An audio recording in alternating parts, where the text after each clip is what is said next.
Hello, Parker Hill, and welcome on all of our campuses, and for those of you watching online to the second part in our series about David, the portrait of a king. My name is Dan, and I'm the pastor of Next Steps here, and if you don't recognize me, that's because I just joined the team a short while ago in November. My family and I moved from New York to here, and this is my family. This is my wife, Robin, and these are our three kids, and I remember the day my son, Aiden, was born. I remember the first time that I laid eyes on him, and I remember this unexpected explosion of love in my chest. I remember this cascade of dreams that poured through my mind, dreams of the kind of father that I wanted to be, the impact I wanted to have in his life, even the memories that I wanted to make with him. But it's always easier to dream than to do. And so I started to feel these doubts and these fears that were asking the question, do you really have what it takes? Do you really think you're the guy that can do that? Do you really think you're going to come through for him? You know, fears can really rain on our parade, can't they? It makes you wish there was some kind of manual or some kind of guide to help you figure out how to be a first-time parent. Well, it turns out there is one. A couple of authors came up with a handy-dandy guide called Safe Baby Handling Tips by David and Kelly Sopp. And in it, there's these helpful illustrations for new-time parents to know how to have confidence with their new little ones. And so, for instance, they tell you how to check a baby's diaper correctly and incorrectly. Or they'll even show you how to know what to feed them and what not to feed them early on. And so, yeah, stay away from the turkey legs. Definitely a good idea. Or maybe you're that family that's way into sports, and so you want your kids to succeed. You want to give them every edge you can in exercise, and so here's how you don't want to do it, and there's how you do want to do it. Or finally, maybe you're a pet family, and you just look forward to getting pets for your kids. Well, look out, all right? Here's the safe way to introduce your baby to pets, and here's the bad way to do it. You know, all joking aside, you know, there are days when the questions in my heart are so overwhelming and so powerful that they just scare me. I wonder if I'll ever have what it takes to be the right father and the right husband. And maybe you don't have the same set of fears, but we all face fears every day. Fears that are intensely personal, that are pretty powerful, and that threaten to freeze us up. Fears like the fear of rejection. Like, no matter where you go, people are not going to like you and they're not going to want you. Or the fear of failure, that you don't have what it takes and you won't be able to come through. Or the fear of the unknown and everything that could happen. What if it does? Or the fear of loneliness. Will I ever find those relationships, those meaningful relationships? Or will I always be left feeling like I'm all by myself? There's the fear of being judged, that whenever you're in a group or doing something, that people are going to look at you and say, that's not quite what we were hoping. You didn't deliver. You're not who you should be. You don't fit in here. Or even the fear of just not being enough. You know, fear is the anticipation of pain.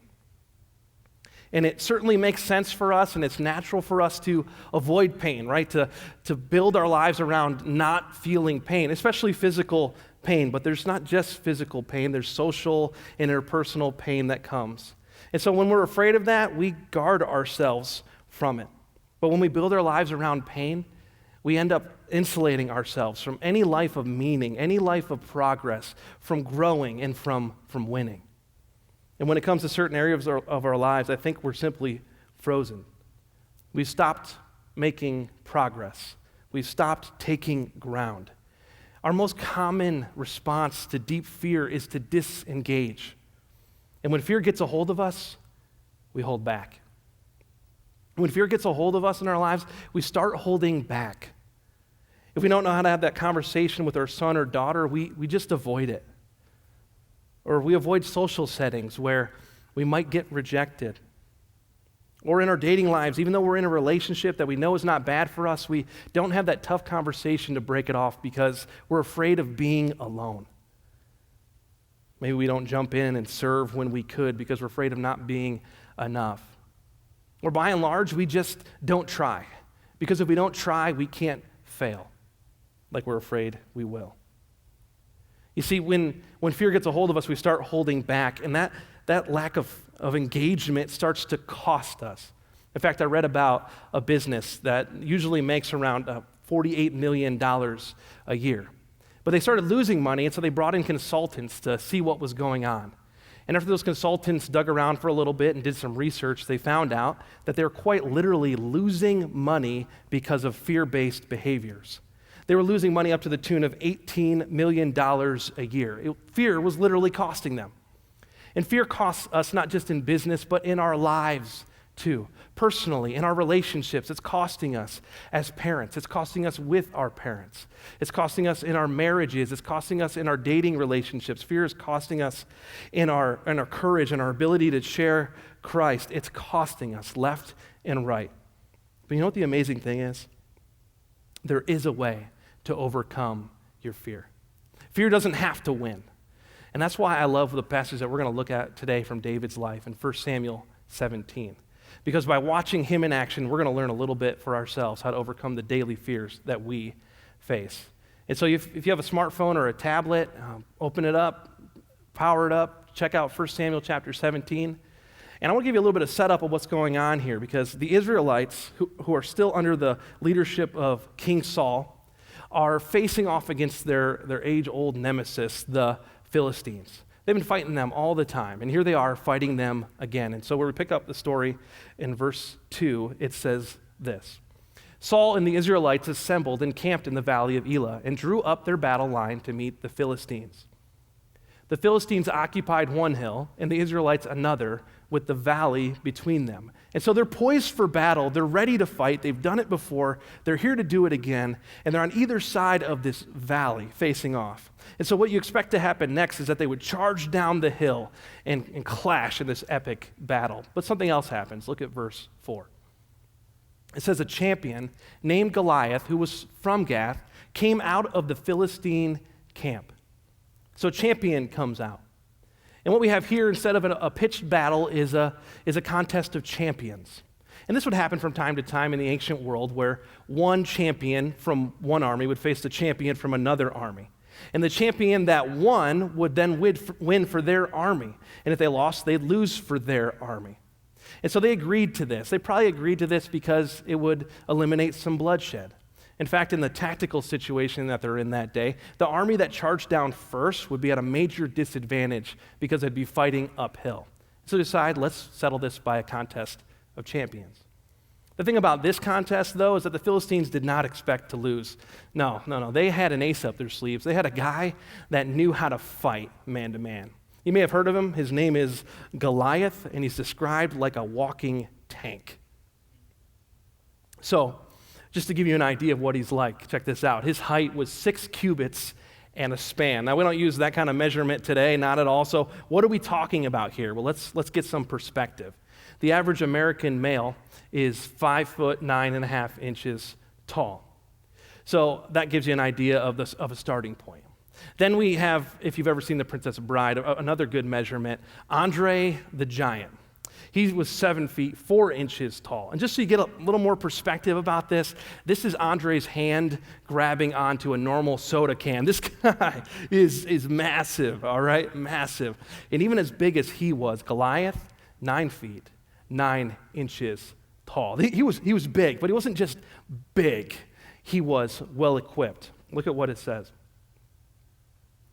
He had a bronze helmet on his head and wore a coat of scale armor of bronze weighing 5,000 shekels. That's like 125 pounds of armor. And on his legs, he wore bronze greaves. These were like soccer shin guards, except a lot stronger. And a bronze javelin was slung on his back. That was a weapon used for mid-range.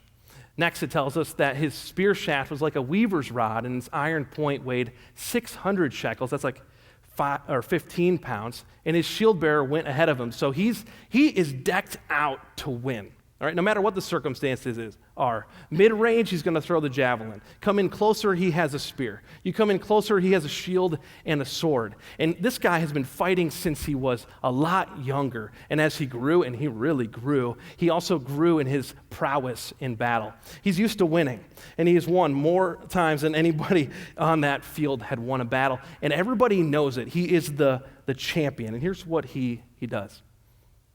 He stood and shouted to the ranks of Israel, "Why do you come out and line up for battle? Am I not a Philistine, and are you not the servants of Saul? Choose a man and have him come down to me. Oh, he's throwing it down. Throw down.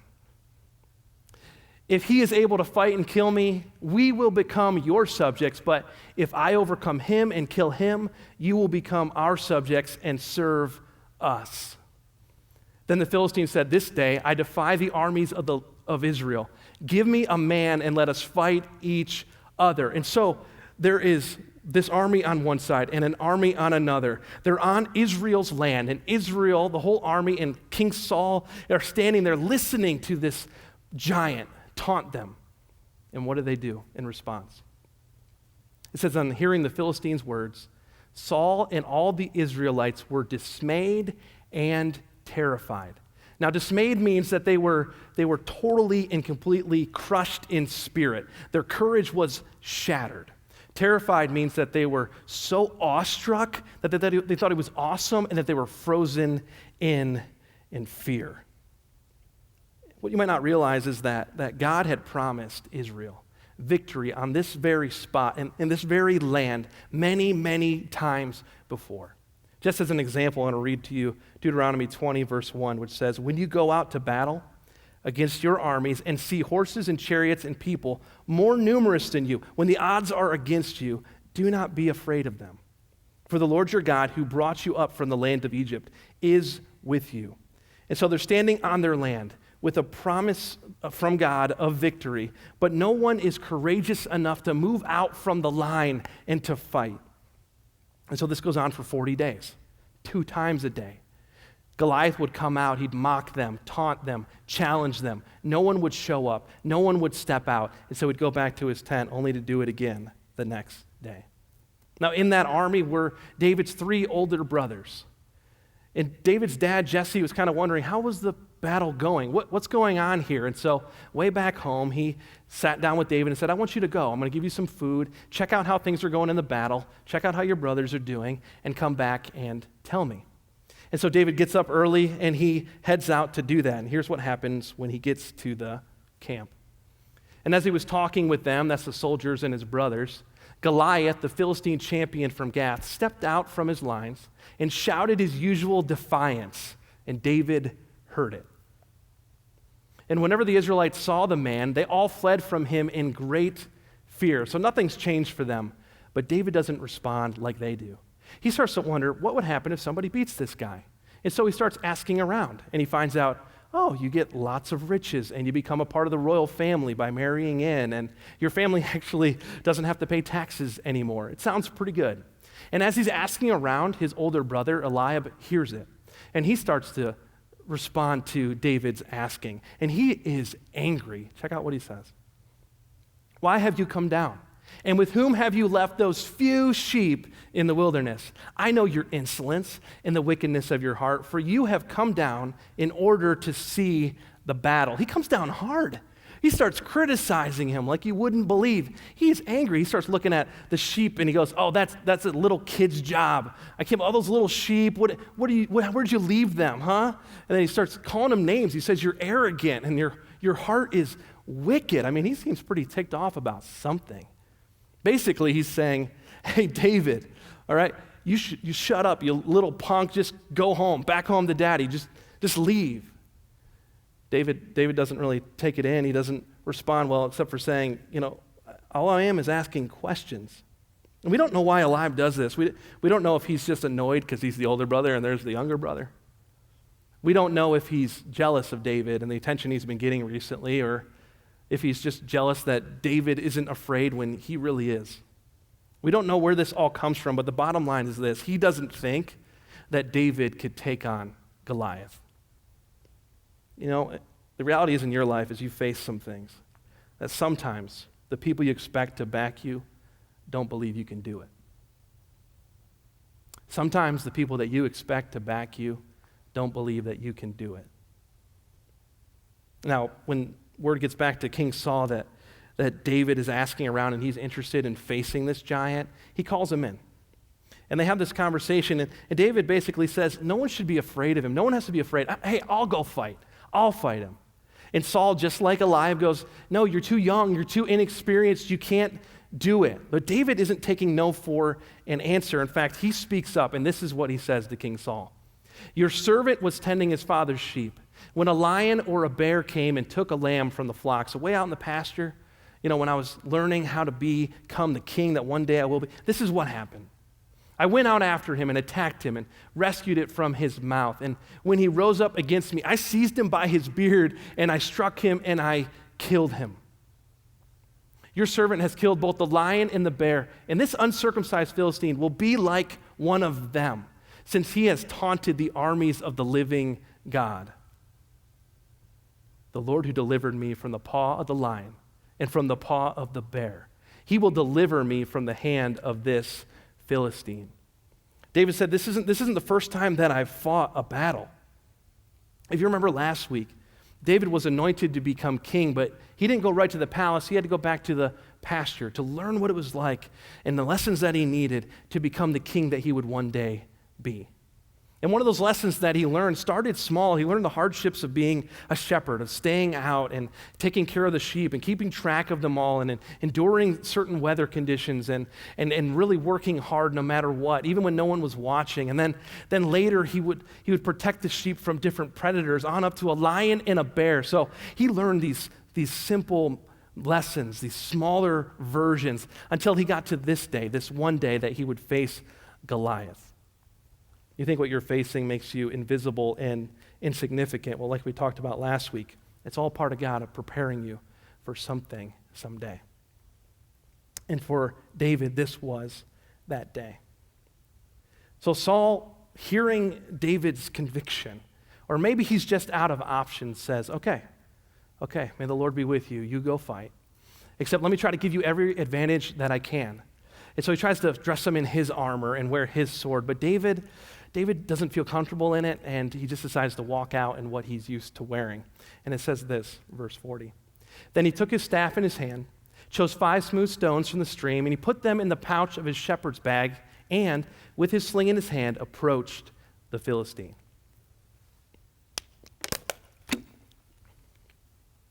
So he's ready to fight.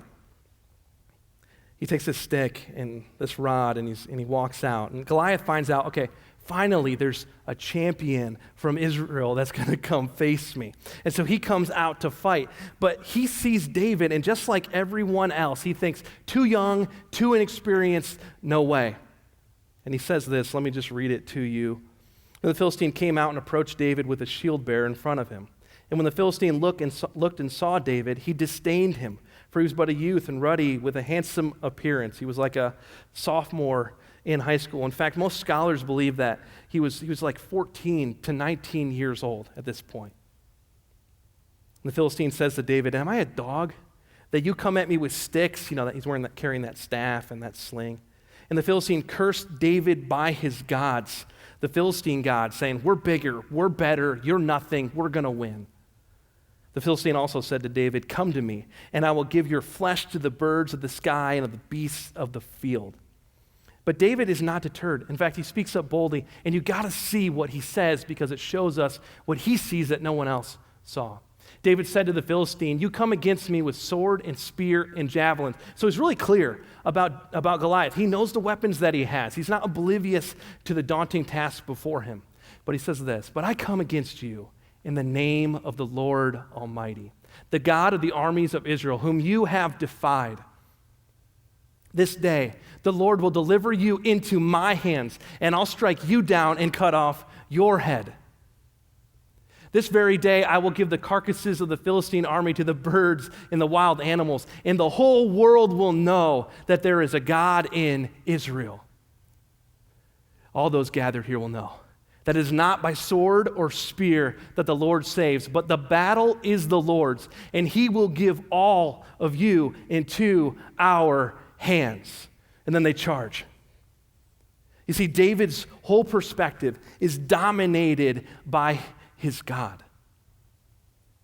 Everyone else saw this. Everyone else saw a battle between unequal opponents. Everyone else saw the giant and the little boy. But David, unlike everyone else, saw God.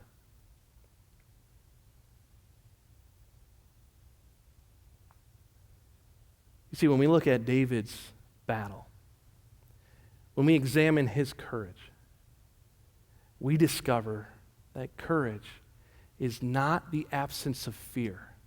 It is the presence of God. And if you don't remember anything else I say today, remember this. Courage is not the absence of fear. It's still there. It still dogs us.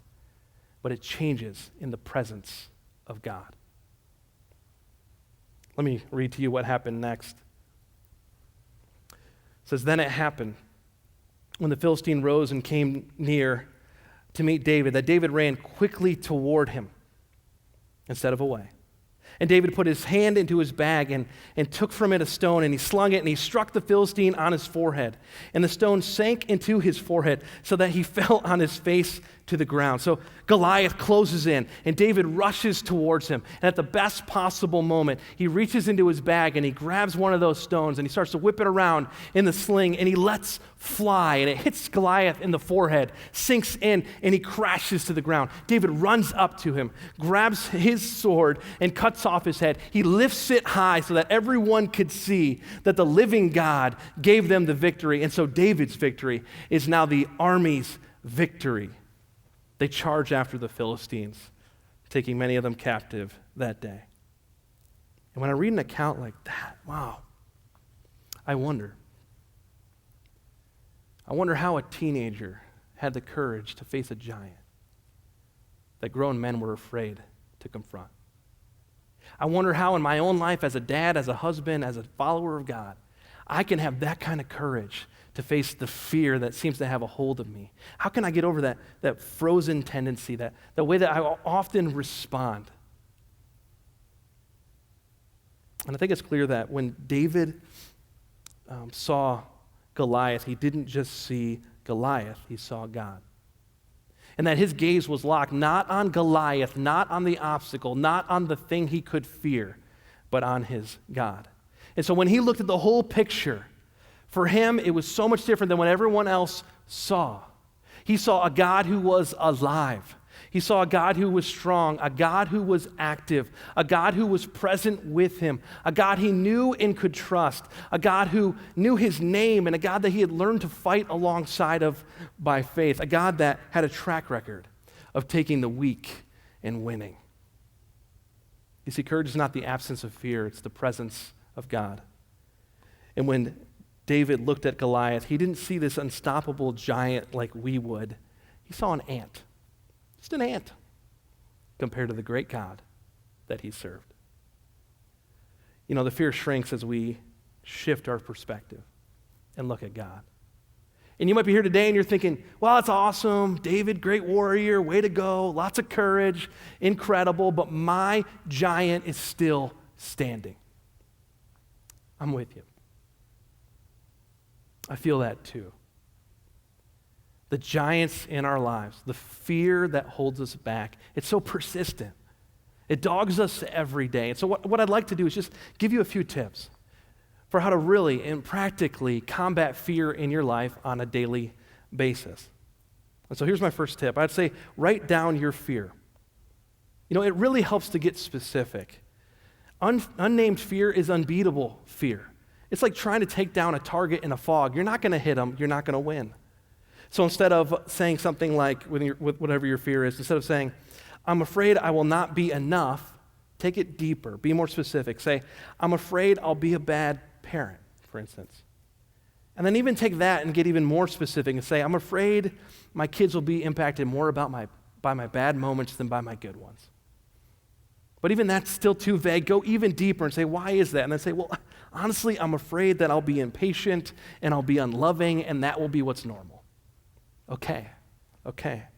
Because the fears of being not bad enough or being a bad parent are real, but they're too vague to do anything with. But being impatient and unloving are things that we can certainly do something about.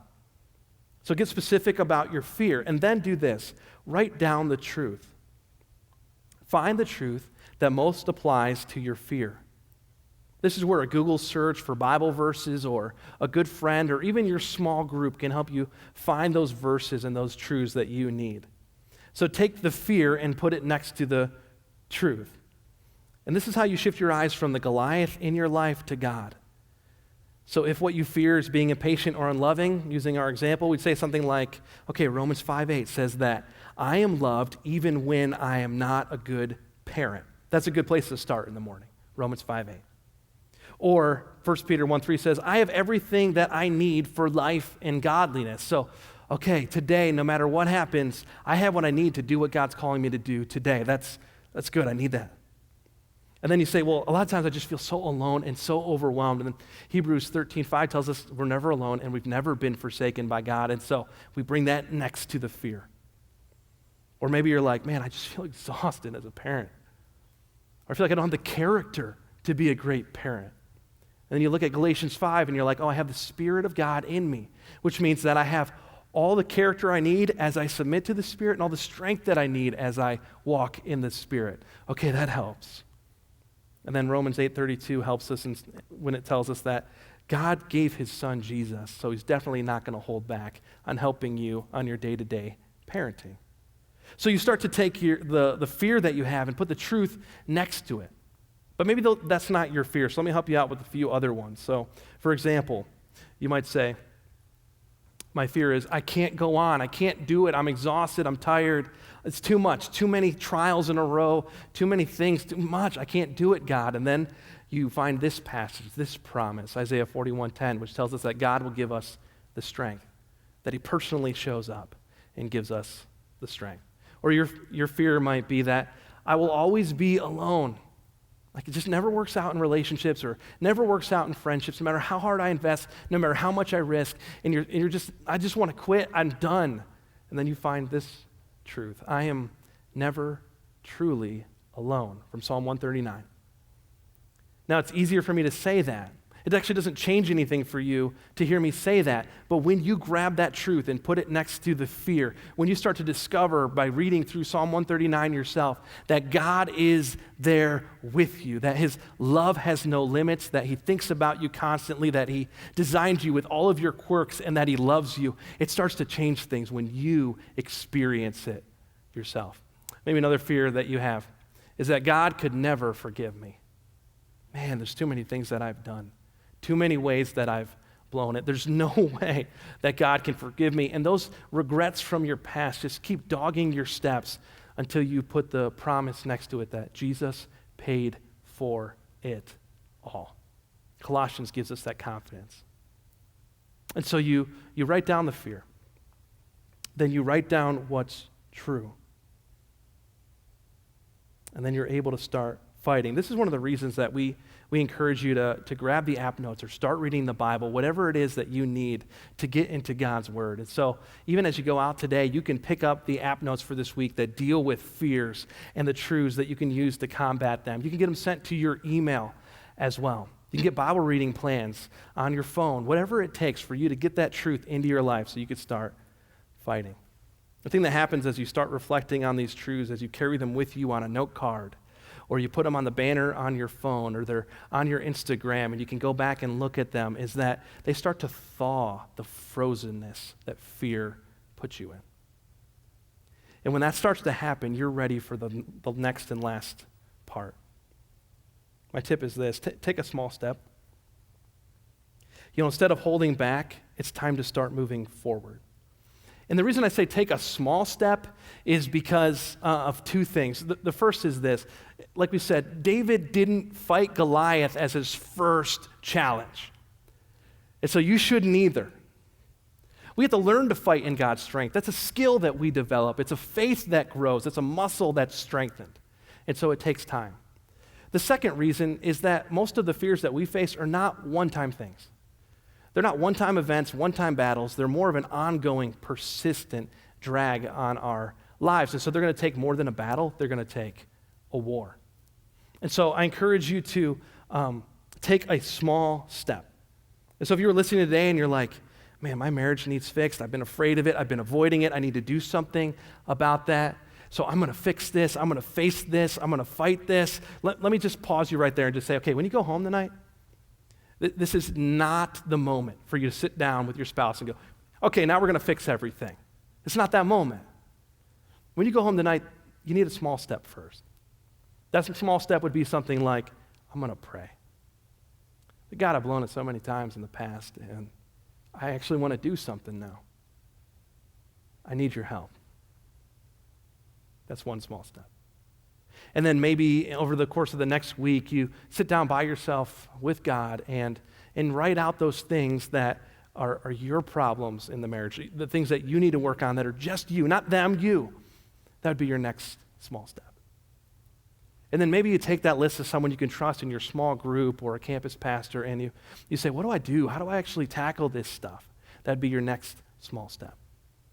And as you work through it a little bit by little bit, one small step at a time, you start to learn to face your fear, and you get stronger in this faith-fighting thing. And then you become someone who can really be used by God to restore your marriage. Take small steps as you go. For some of you, quite honestly, the small step that you need to take today is that you need to talk to someone. Either a next steps coordinator or a pastor at your campus, and you just need to ask a couple questions like, what would you do with this? How would you handle this fear? Where should I start? And get the ball rolling. That's your small step, not the big, massive plan of how to tackle this giant. Picking up a stone. Just one small step. Do you remember that David stepped up into this contest of champions? And his victory was their victory. And within the scope of the whole Bible, David's battle with Goliath was this small preview of Christ's battle with our giant. You see, Jesus was the true and better David, who not only faced a giant and risked his life, but gave his life fighting the giants of death and sin, and then rose victorious so that his victory is our victory. So that when we're fighting our fears, it's not about drumming up energy. It's not about just being courageous enough. It's not about just trying hard enough. It's about walking in the victory that's already ours because our champion won.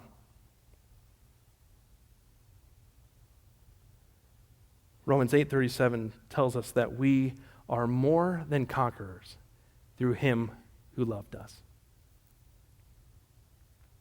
One of my favorite quotes of all time is from T.E. Lawrence. And he wrote this: all men dream, but not equally. Those who dream by night in the dusty recesses of their minds wake in the day to find that it was vanity. But the dreamers of the day are dangerous men and women, for they may act on their dreams with open eyes to make them possible. You see, we all have dreams in our lives, dreams of the kind of people that we want to be and the impact that we want to have and the kind of parents and the kind of homes and the kind of goals that we want to accomplish. We all have dreams, good dreams, noble dreams, to honor God and to do what is right. We also have fears. Fears that freeze us, that stop us, that take us out from time to time. And I want to encourage you to be a dreamer of the day. I want to encourage you to not fight for a world in which you don't have any fear, to insulate yourself so much so that you don't have any challenges, but to realize that courage is not the absence of fear, it is the presence of God in your life. Let me leave you with a picture. Niagara Falls this winter has frozen over 2 times. And normally, let me read this for you, there's usually 6 million cubic feet of water flowing over the falls every minute. That's a lot of force. That's a lot of energy. That's a lot of power on display. Interestingly enough, when it's frozen, it's only operating at a fraction of that strength. You know, Niagara is a picture of our lives when we are frozen in fear. Just a trickle of what we could be and what we could accomplish comes out when we're frozen in fear. What's incredible is what could happen if we did not let fear freeze us. Instead of focusing on what we're afraid of, we lifted our eyes to the God who is so much greater. What would happen if we started writing things down and putting the truth next to it and taking those small steps? What would it look like as a church for us in this area of the country to impact hundreds and thousands of lives because we were no longer held back? What would it look like for us to be the full force of Niagara? What would it look like in your family, in your relationships, in the thing that you just can't seem to be? What would it look like if you walked with courage? You know, the band's going to come up, and we're going to sing one final song together about the God that we need to shift our eyes to, the greatest and the most awesome God. And as they come, let me pray for you. Father, a lot of things that we learn are easier said than done.